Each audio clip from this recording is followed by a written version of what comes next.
Hi guys, it's been a while. Unfortunately, I've had to,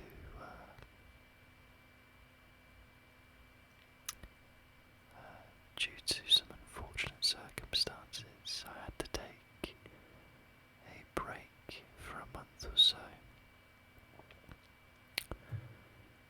So, apologies for the wait for the next video. But the reason for the delay has also meant that I have now moved and moved house, and I'm now in a much quieter room, so hopefully we won't get any car noises slipping through, slipping through, slipping through.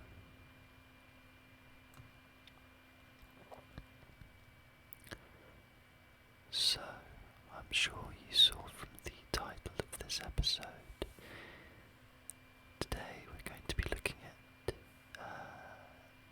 historical misconceptions, misconceptions, misconceptions.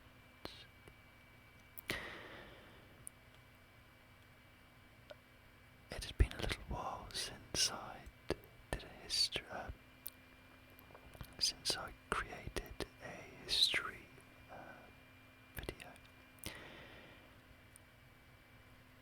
and while we're sort of halfway through our journey through human history, I thought we could take a little break and have a look at a few interesting facts.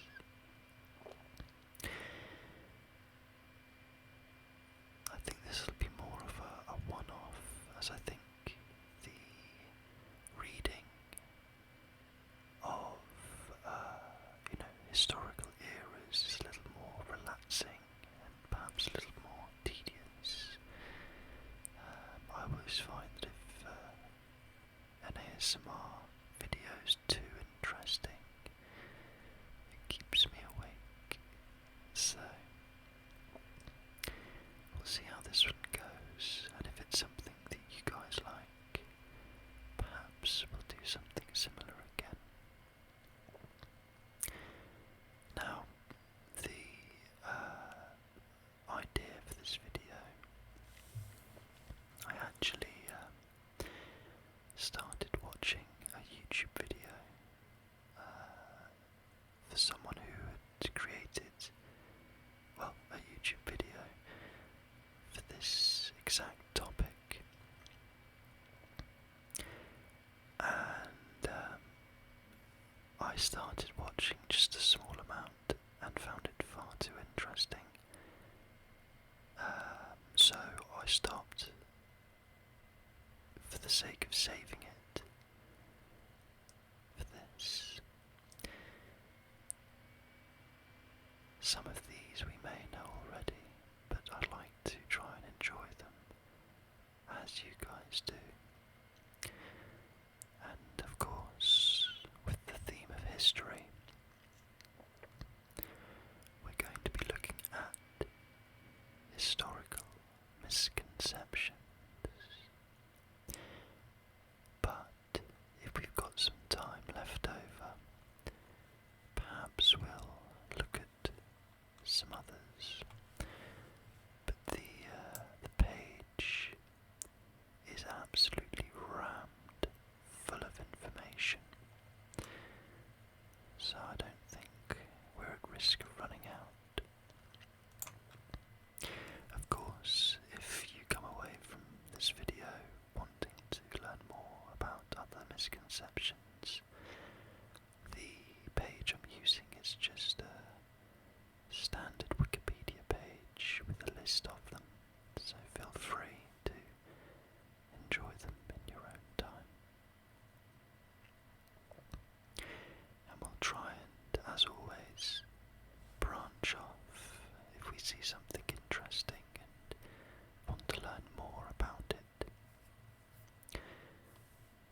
So here we have the example statue.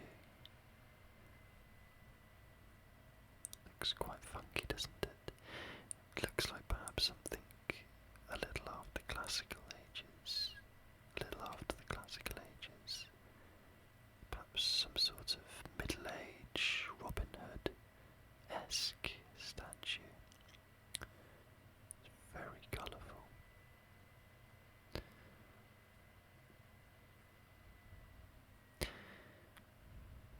Robin Hood goes full swing in the 1960s. Excellent colour though, but I suppose you can get a bit of an idea from that. Let's see if we can find another example of that.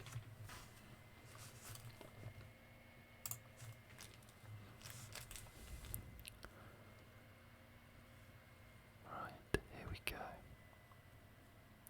So here are a few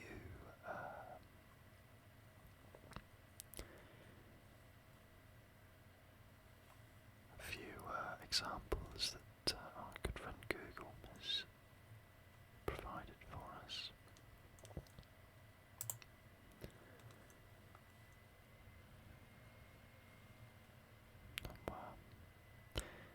The colours are they're not very vibrant, but actually I kind of prefer it that way. More of a matte coat. What that one? The Roman Emperor or General.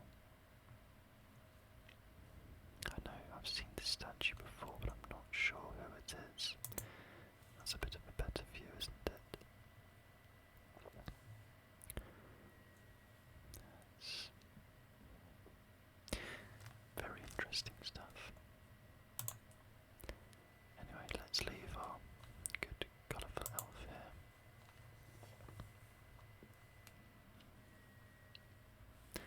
So the next one we have is Tutankhamun's tomb is not inscribed with a curse on those who disturb it. This was a media invention of 20th century tabloid journalists. I never actually knew that there was a curse on it to begin with, so that's interesting. But of course, as we see here, a load of rubbish. The ancient Greeks did not use the word idiot to disparage people who did not take part in civic life or who did not vote. An idiot was simply a private citizen as opposed to a government official. Later, the word came to mean any sort of non-expert layman. Then, someone uneducated or ignorant, and much later to mean stupid or mentally deficient. It's interesting as the word has its roots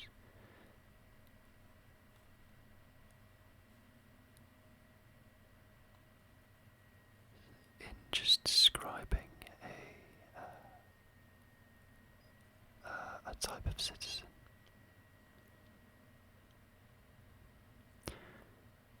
Perhaps those of an unofficial citizen.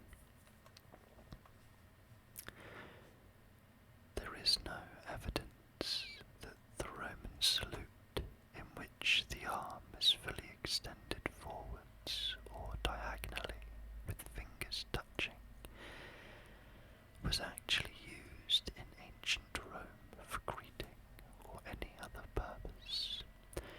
The idea that the salute was popular in ancient times originated in the 1784 painting Oath of the Herati by French artist Jacques-Louis David, which inspired later salutes, most notably the Nazi salute.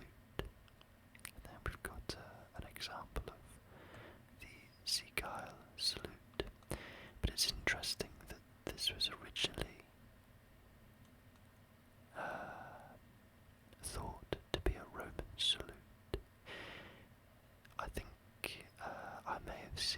It's in some popular media, in fact, is it? I can't remember what the film is, but I do remember seeing something like this in a film about Romans. It's incredible how easily the mind of us humans can be told what is real and what isn't, or what we believe to be fact, through media, through paintings, film. We hypnotise ourselves without even realising it.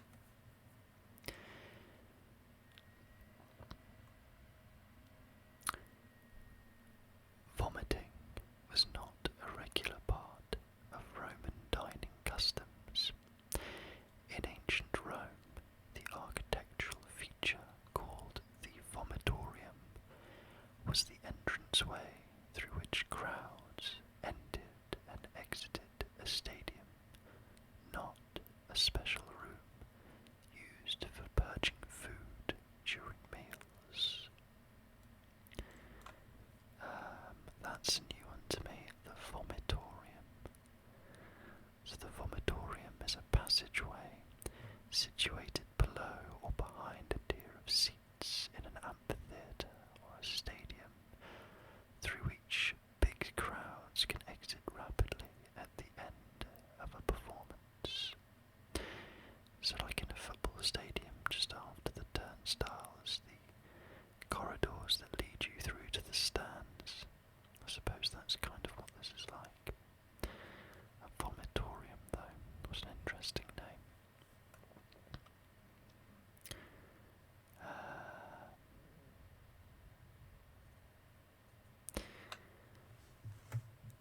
The death of Greek philosopher Hypatia of Alexandria at the hands of a mob of Christian monks in 415 was mainly a result of her involvement in a bitter political feud between her close friend and student Orestes, the Roman prefect of Alexandria, and the bishop Cyril, not her religious views. Her death also had nothing to do with the destruction of the Library of Alexandria, which had likely ceased to exist centuries before Hypatia was born.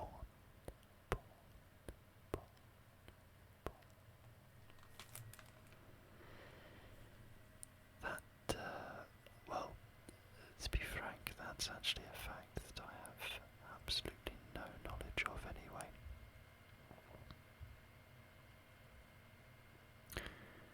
Let's look at these last two ancient misconceptions then before we move on to the Middle Ages and the Renaissance. Scipio Aemilanus did not plough over the city of Carthage and sow it with salt after defeating it in the Third Punic War.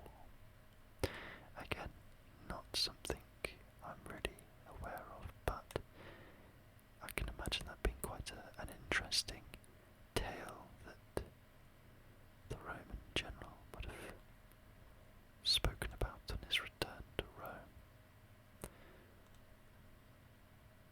Sowing it with salt. Wow. And finally, Roman dictator Julius Caesar was not born via caesarean section. Such as a procedure would have been, such a procedure would have been fatal to the mother at the time, and historical evidence indicates Caesar's mother being alive during his own lifetime. Although the names are similar, the caesarean section was not named after Caesar, as is commonly believed.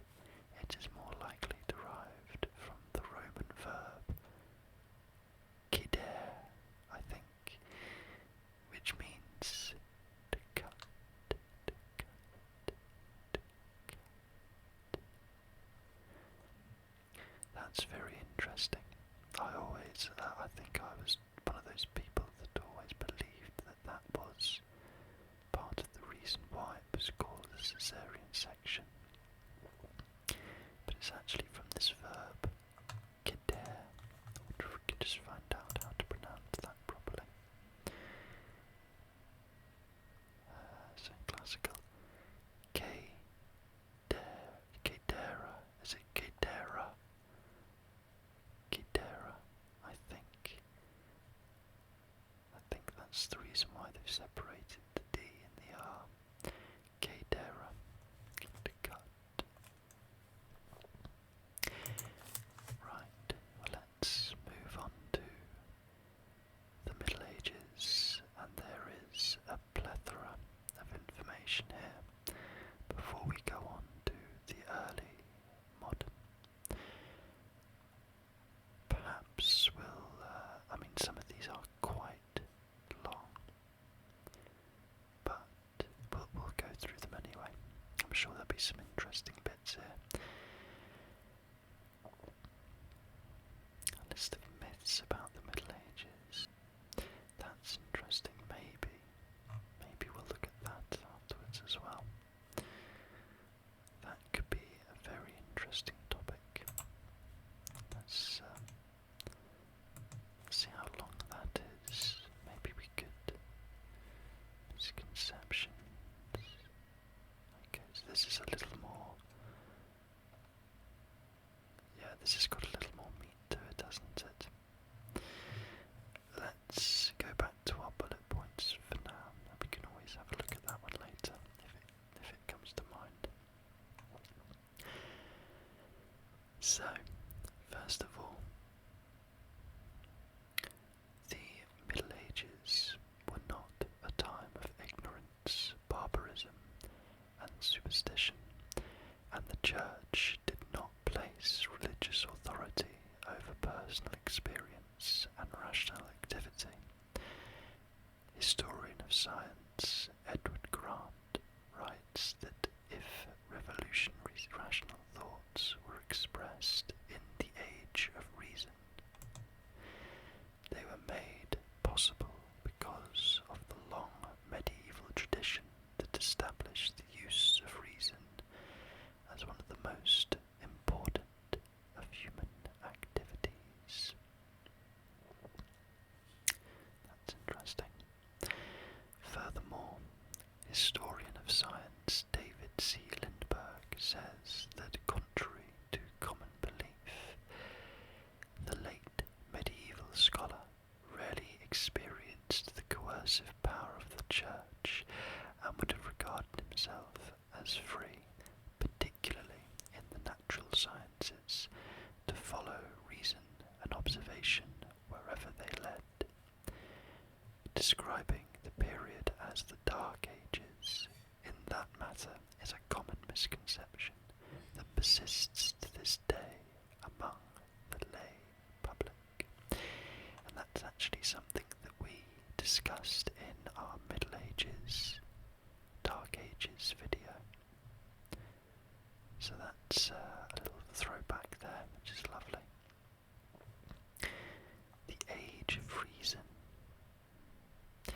So the way that revolutionaries thought during the Age of Reason were made possible because of the long medieval tradition that established the use of reason as one of the most popular of human, most important of human activities. The Age of Enlightenment.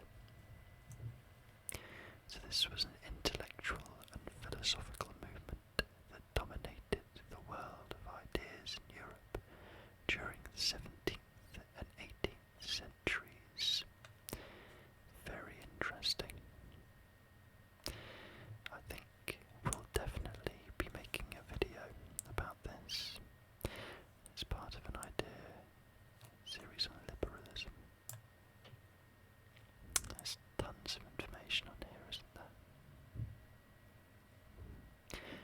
Yeah, I think we'll be coming back to this in a future video.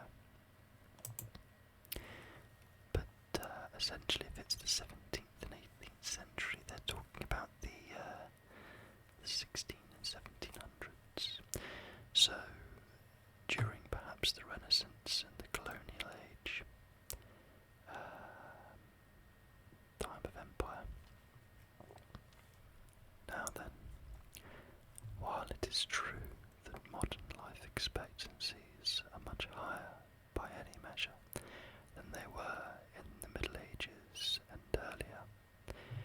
There is no evidence that adults in the Middle Ages were expected to live to an average of 30 or 40 years old. According to statistics, this was the average at birth, as earlier, lower life expectancies were very strongly influenced by high infant and adolescent mortality. On the other hand, the average life expectancy among people who lived to adulthood was much higher. A 21-year-old man in medieval England, for example, could by one estimate expect to live to the age of 64. Age-specific forecasts, particularly life expectancy after childhood, can be dramatically different from life expectancy at birth, especially in pre-industrial times. Unlike medieval humans, however, the Neanderthals were a species whose most members really did. Let's try that again. Unlike medieval humans, however, the Neanderthals were a species whose most members really died before reaching the age of 40, mainly due to injuries. That sentence there is very strangely written. Not even sure if it probably makes sense, but that's a very interesting point, because I think like most people always thought that that was the case with the Middle Ages.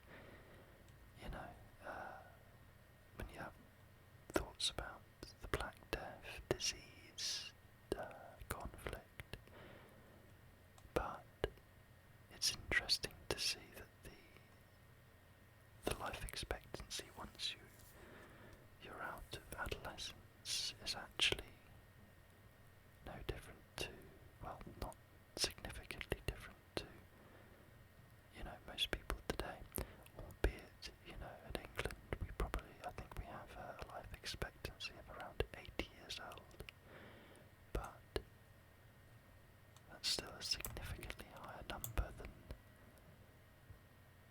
what I previously thought of the age.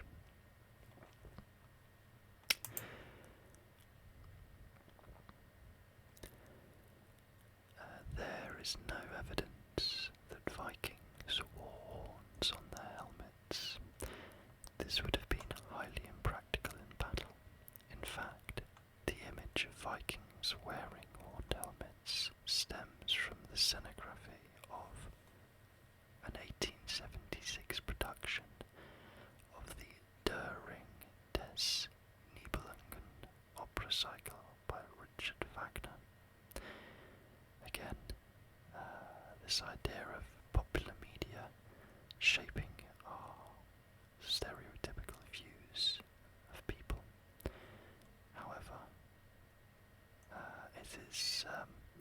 it's a bit of a shame, because I kind of like the image of Vikings with horns on their heads, on their helmets. It gives them that barbarian look. But we want facts, we like facts, we want scientific truths, and in this instance there's no evidence for horns on helmets. Looks like we're sticking with Vikings. So, Vikings did not drink out of the skulls of vanquished enemies. This was based on a mistranslation of the skaldic poetic use. Branches of skulls to refer to a drinking horn or two drinking horns. Fine, so it's just how they described their drinking horns. Again,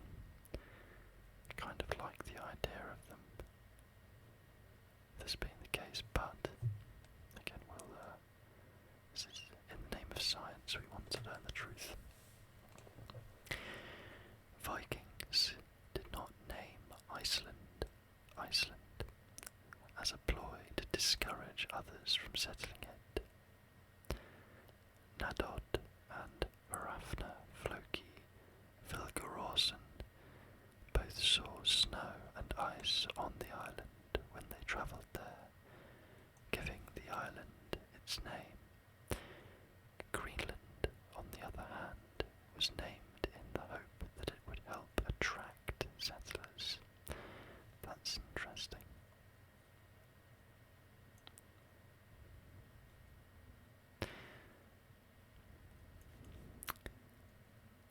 King Canute, who I think is also a Viking, King of England, Denmark and Norway, did not command the tide to reverse in a fit of delusional arrogance.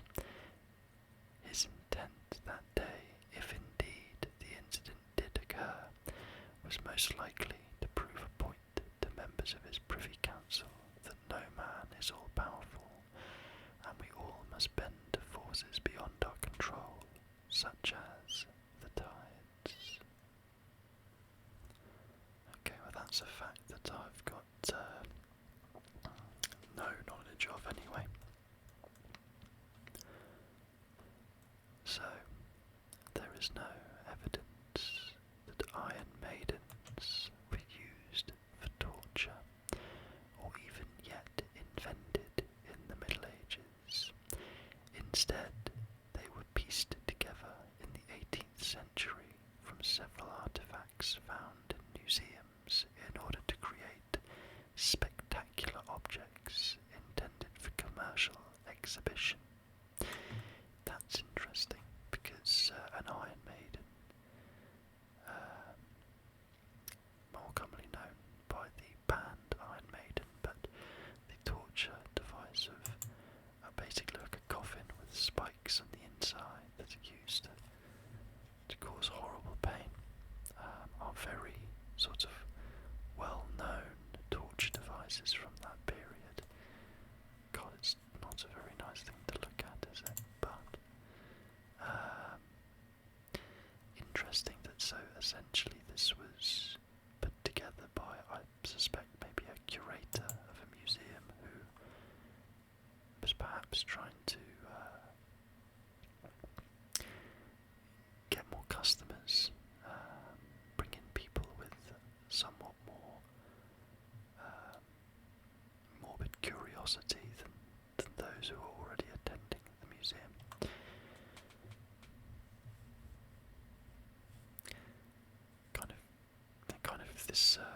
That fact kind of gives me a little more faith in humanity.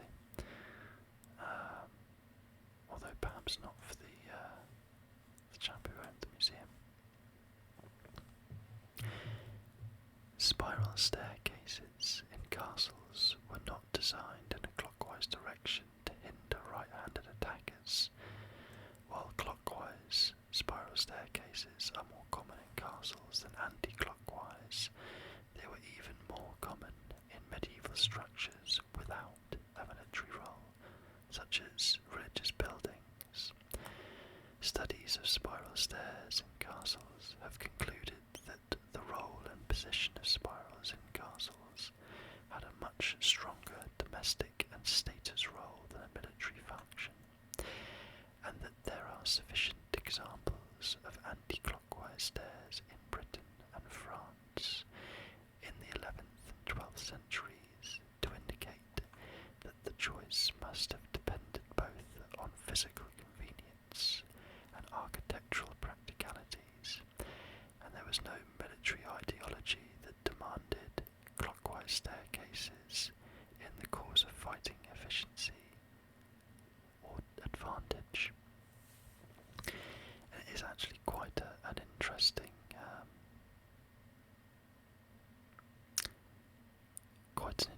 fact, isn't it? If you're climbing a spiral staircase and you're an attacker with a sword, and let's say it's like this staircase here, which I suppose if you're climbing is anti-clockwise, but if you're climbing the staircase and you're right-handed, you can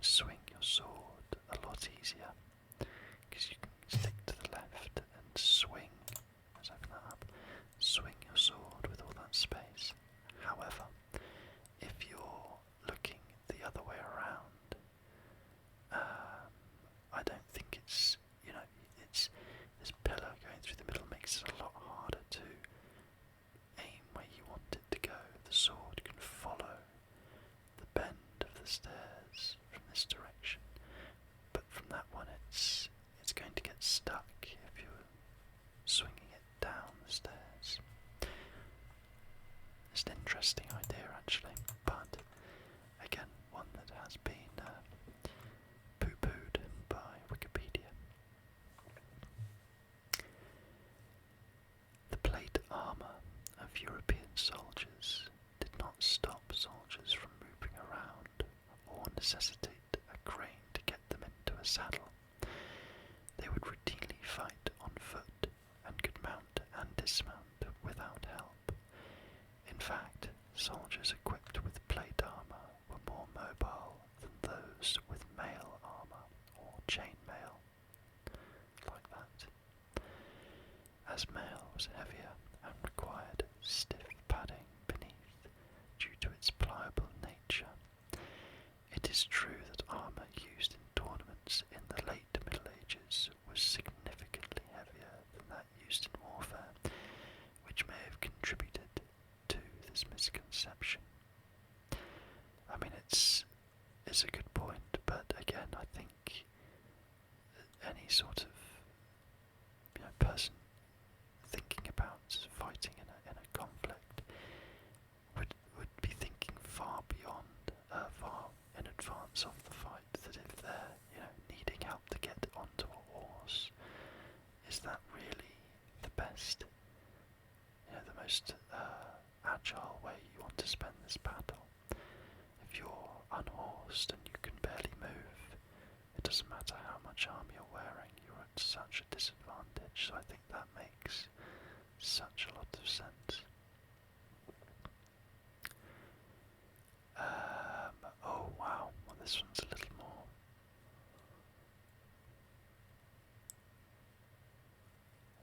more X-rated, isn't it? Let's leave that one so I don't have to get told off by YouTube. Medieval Europeans did not believe the earth was flat. Scholars have known the earth is spherical since at least 500 BC. This myth was created in the 17th century by Protestants to argue against Catholic teachings. That's very interesting. I always thought that the church had discriminated against philosophers and scholars who believed that the earth was spherical. But again, it's just a case of me having been told that this is the case by likely the same source as mentioned here. Very interesting. Christopher Columbus' efforts to obtain support for his voyages were hampered not by belief in a flat earth, but by valid worries that the East Indies were farther than he realized. In fact, Columbus grossly underestimated the Earth's circumference because of two calculation errors.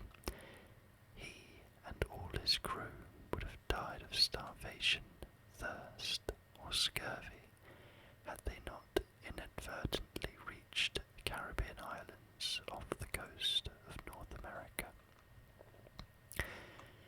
The myth that Columbus proved the earth was round was propagated by authors like Washington Irving in A History of the Life and Voyages of Christopher Columbus. That's very interesting. Well, it's very lucky that that was the case then, and that he found the Caribbean, or I suspect we would not quite have remembered him in the same way, if at all.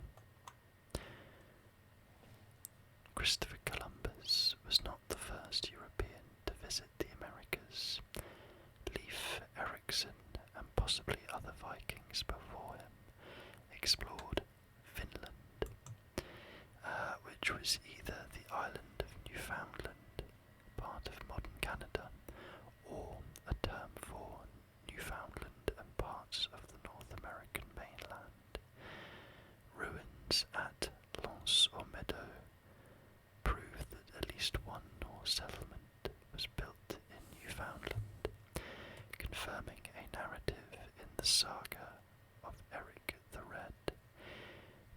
Columbus also never reached any land that now forms part of the mainland United States of America. Most of the landings Columbus made on his 4 voyages, including the initial October 2nd, 1492 landing, the anniversary of which forms the basis of Columbus Day, were on Caribbean islands that are now independent countries. However, Columbus did land on the mainland of South America during his third voyage to the Americas between 1498 and 1500.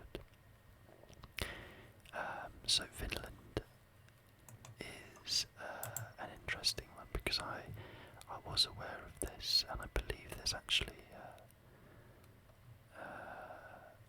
a film about it as well called Pathfinder, I think, with some Native Americans who gets in a conflict with some Vikings. But here we have a Viking longhouse. Of course, these were most likely built quite some time after, but I beg your pardon, it's a recreated Viking longhouse.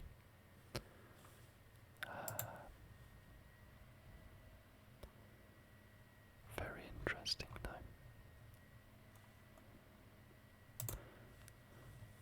The Church of Valsey, one of the best preserved remnants from the Norse settlement in Greenland. Wow. And they arrived here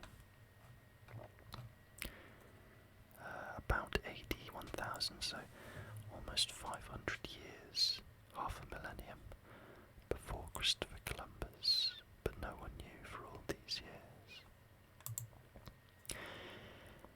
And this one's quite interesting, Columbus Day, which I had to just have a quick look at, but I believe it's a national holiday in the United States. So for any of you from the States watching this video, I'm sorry to burst the bubble of that federal holiday or that national holiday of yours, but he did not in fact go to the United States, or find it for that matter. Moving on. The Mexica people of the Aztec Empire did not mistake Hernan Cortés and his landing party for gods during Cortés' conquest of the empire. This myth came from Francisco López de Gomora, who never went to Mexico and conjured the myth while working for the retired Cortés in Spain years after the conquest.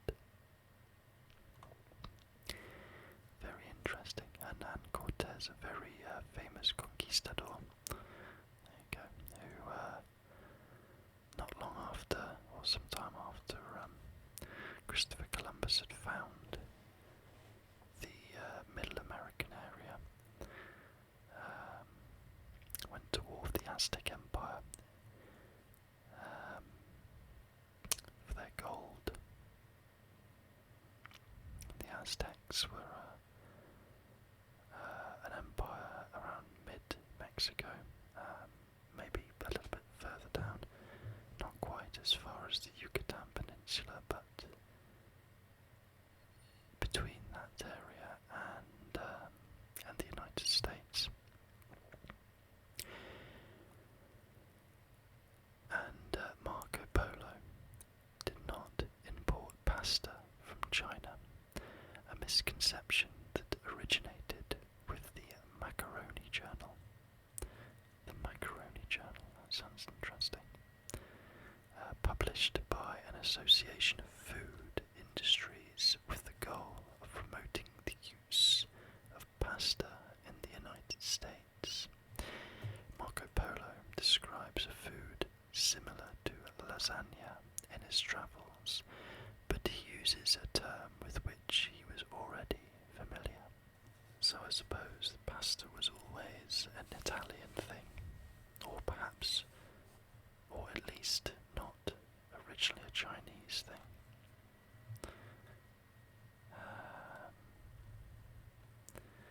The early modern, which isn't too long, I'm just conscious of how much time we've got. Oh wow, the modern is quite long.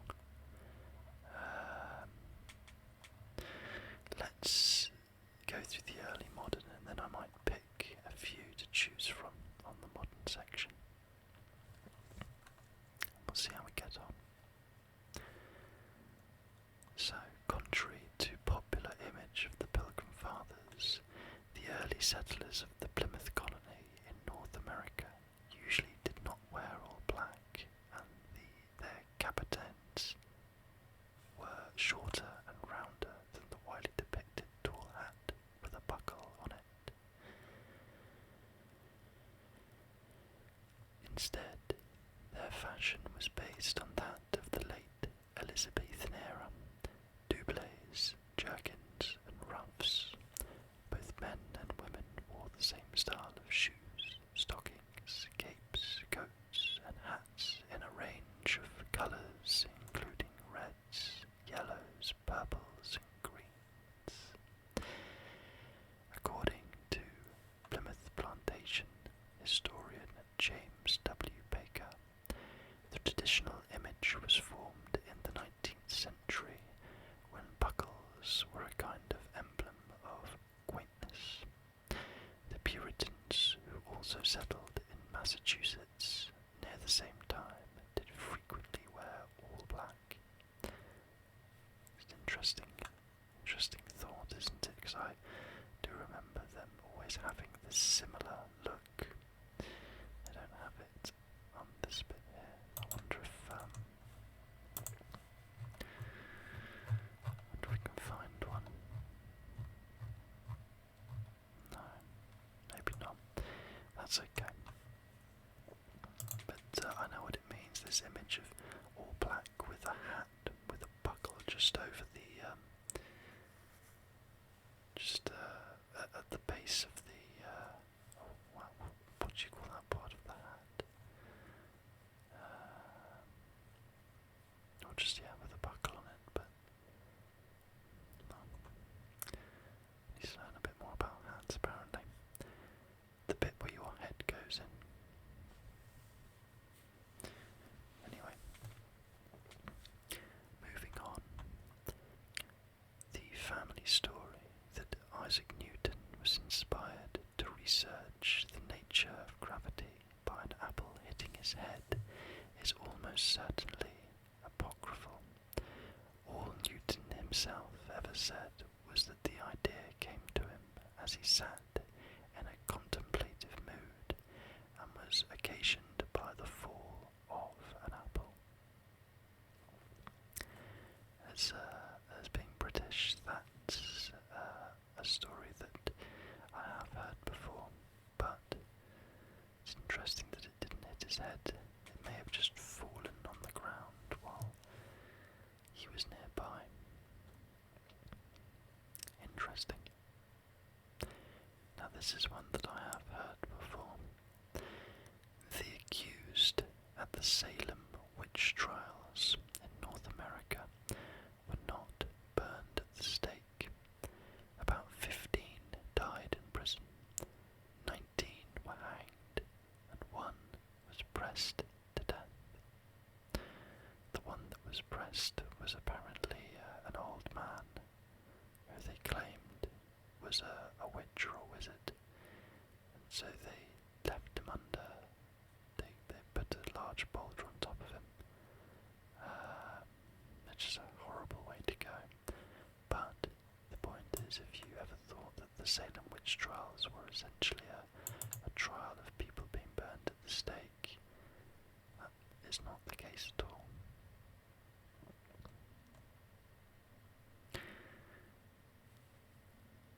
Marie Antoinette did not say, "Let them eat cake" or brioche when she heard that the French peasantry was starving due to a shortage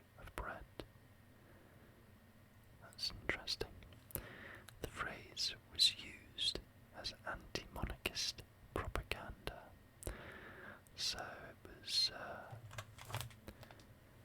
used by the peasants themselves in the lead up to what I'm guessing was the French Revolution.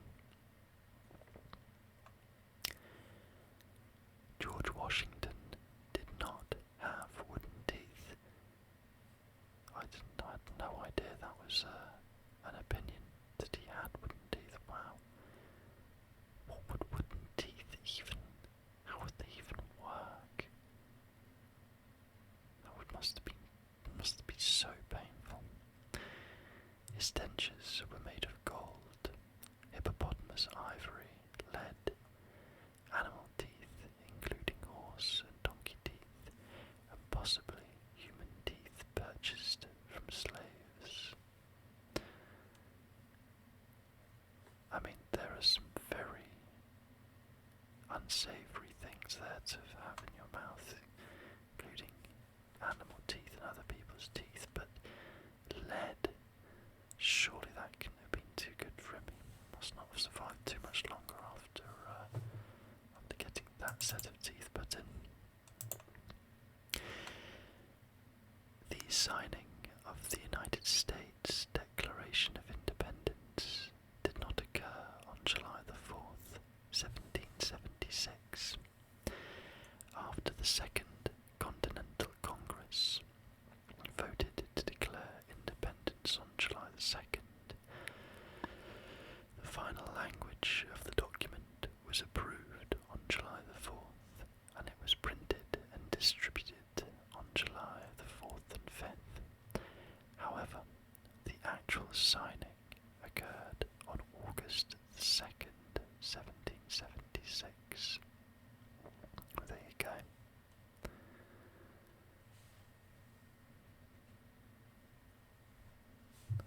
So the day you're celebrating is actually the document being approved and distributed rather than the actual signing. Interesting.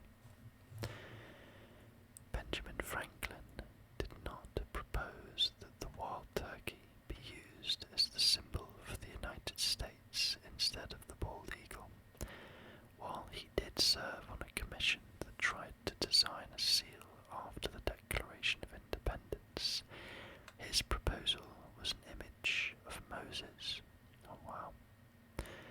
His objections to the eagle as a national symbol and preference for the turkey was stated in a 1784 letter to his daughter in response to the Society of the Cincinnati's use of the former.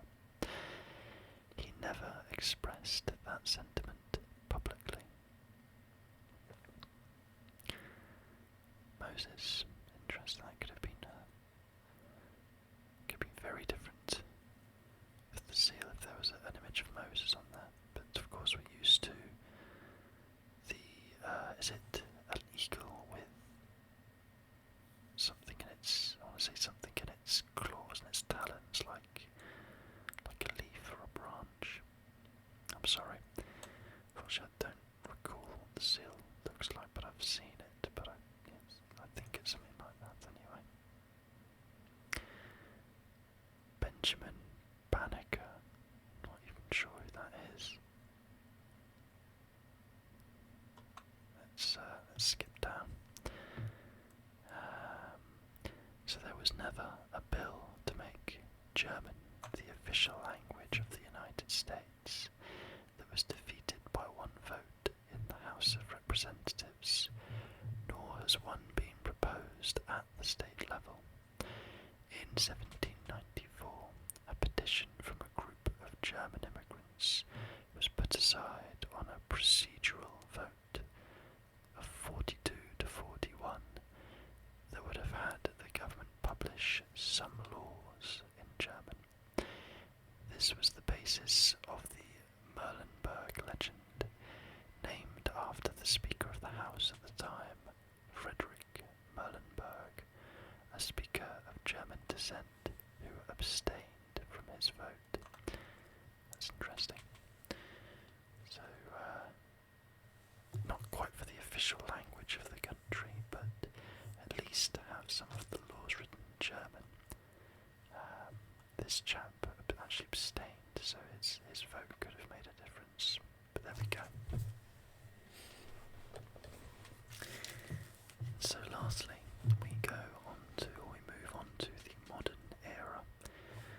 I have to bear in mind it's getting on to be quite a long video, this one, so I'll try and pick a few that look interesting. Let's start with Napoleon Bonaparte, shall we? So Napoleon Bonaparte was not short. He was actually slightly taller than the average Frenchman of his time. After his death in 1821, the French emperor's height was recorded as 5 feet 2 inches in French feet, which in English measurements is 5'7". He was actually nicknamed Le Petit Caporal, the Little Corporal, as a term of endearment.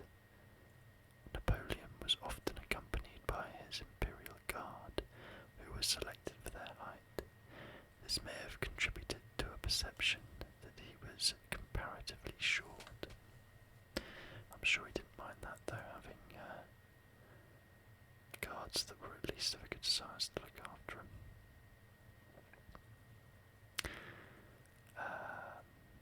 So what's this here? We've got cowboy hats, which I suppose don't really need any sort of introduction. Were not initially popular in the Western American frontier, with derby or bowler hats being the typical headgear of choice.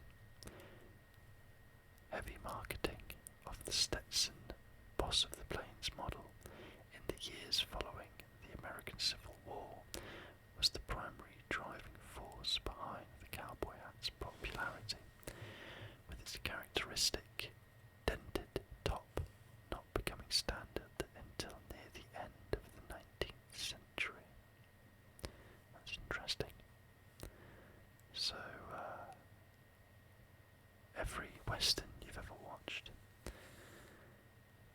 Clint Eastwood, more than likely if it was an old enough set film and wanted to be historically accurate, he more than likely would have actually been wearing a bowler hat. Makes him seem a lot more British, but there we go.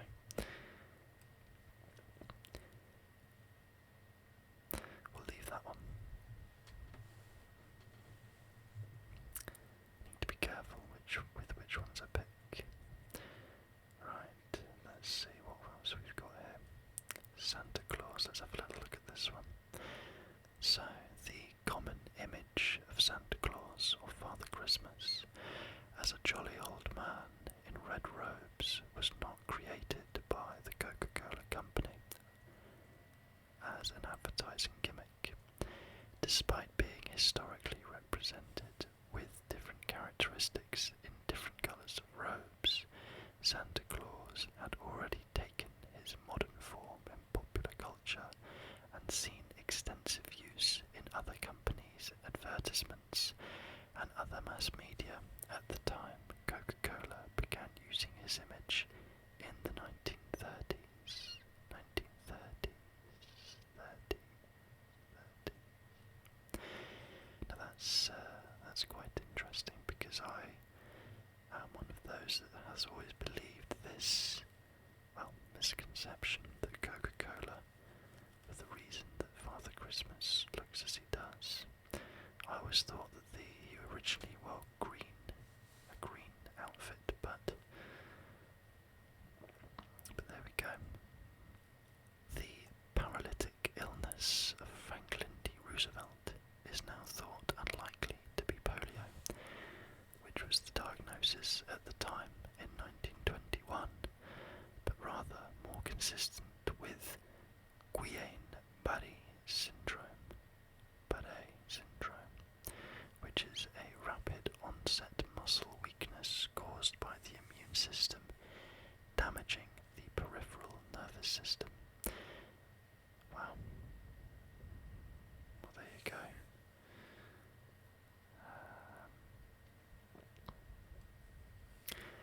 Italian dictator Benito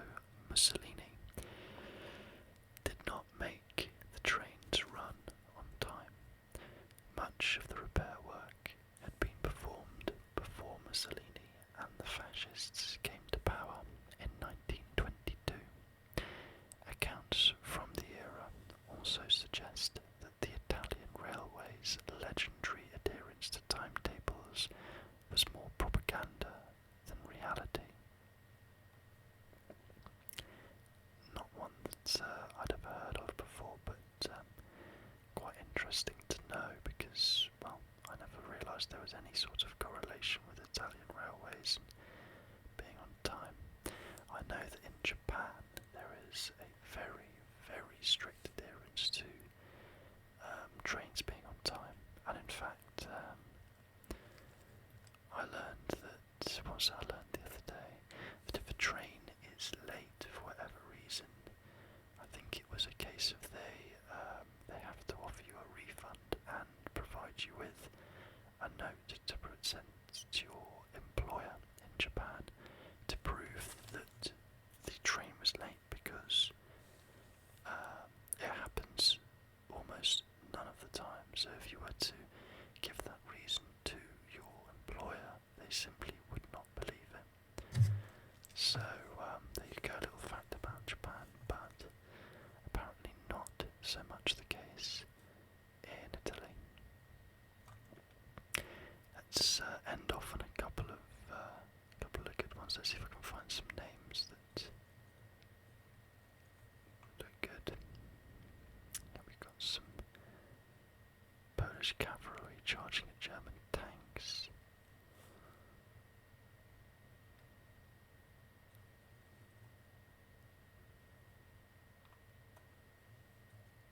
Right. Albert Einstein.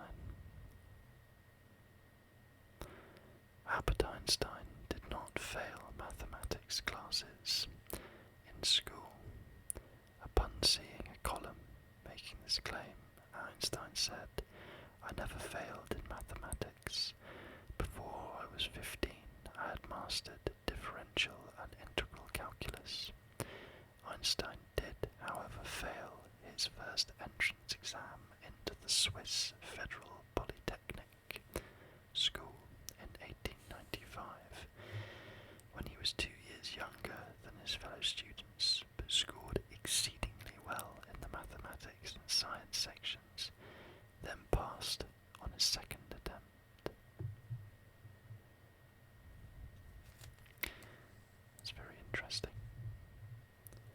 I didn't realise that, well, of course you'd expect it with someone as brainy and with such a high IQ as Einstein, but the fact that he was going to university at a much younger age than those around him.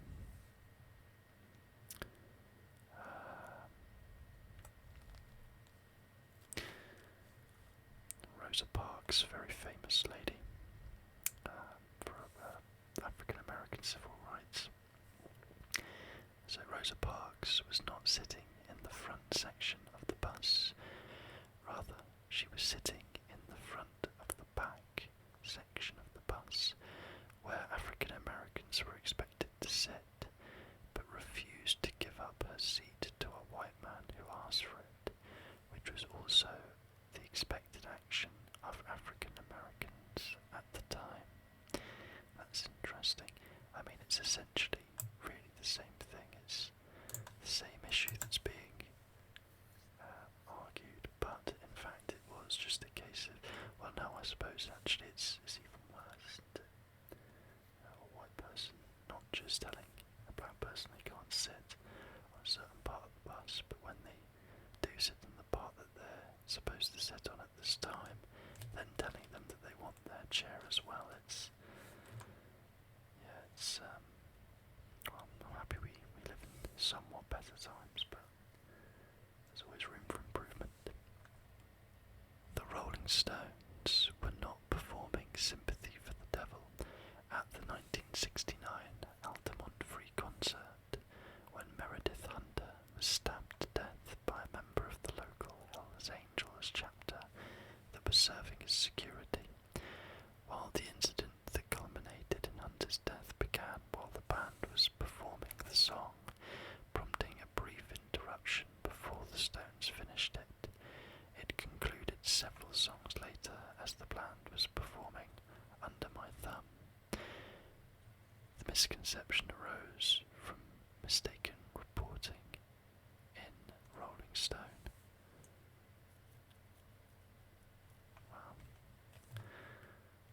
I'm not sure who that is, but I'm sure that must have been quite big news if it involved the Hells Angels.